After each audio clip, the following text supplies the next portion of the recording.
नमस्कार दोस्तों, जय श्री कृष्ण, राधे राधे।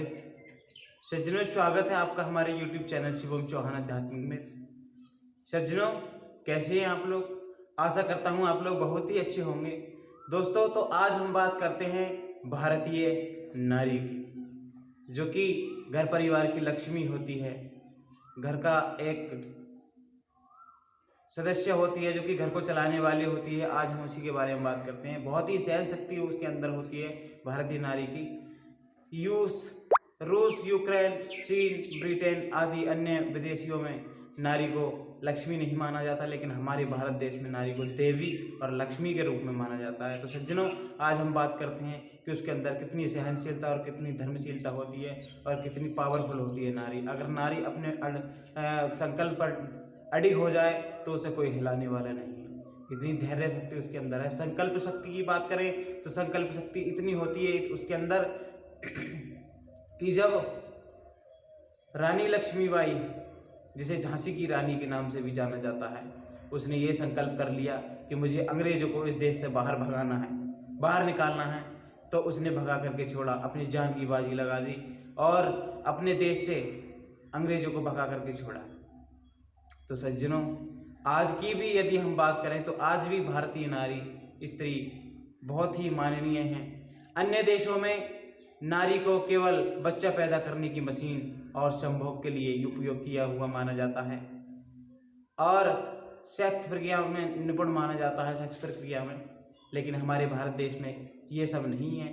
ये तो सब बात की बातें हैं, लेकिन सबसे पहले स्त्री को देवी माना जाता है। वो है हमारा देश भारत। हमारा भारत देश बहुत ही महान है, जो छोटे से छोटे व्यक्ति को बहुत ही आसमान पर पहुंचा देता है और उसके लिए बहुत ही सम्मान करता है।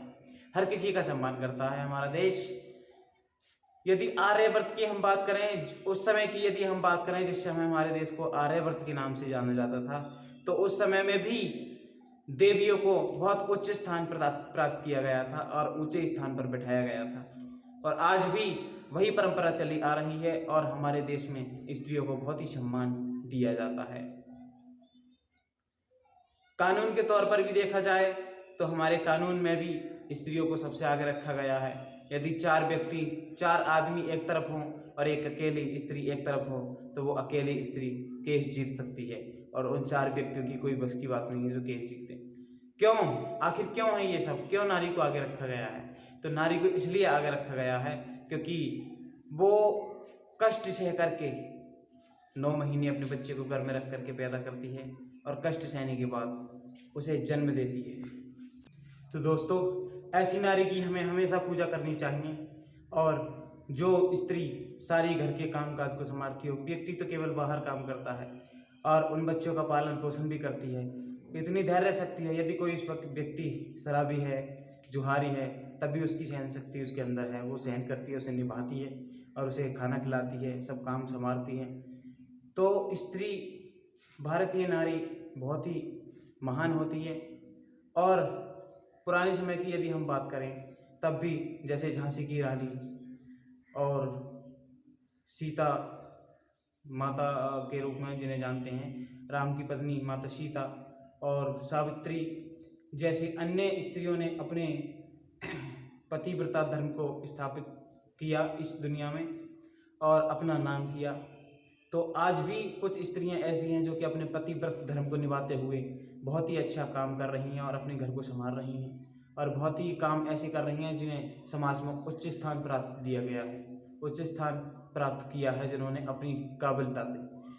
तो सज्जनों, आशा करता हूँ आपको भारतीय नारी की वैल्यू समझ में आ गई होगी।